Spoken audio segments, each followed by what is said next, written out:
Hello. So let me show you, mao ni siya ang Orchard Road sa Singapore mga yads. Most of the Filipino products naa diri gibaligya.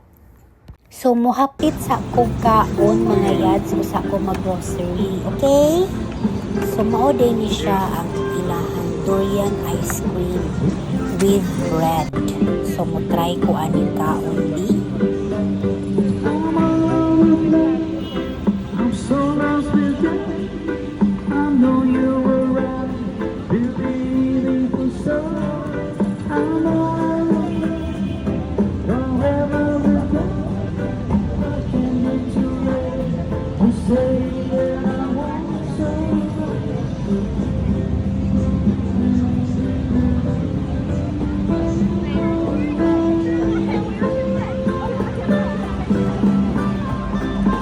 So first time ni nako nakatilaw og durian ice cream mga yads.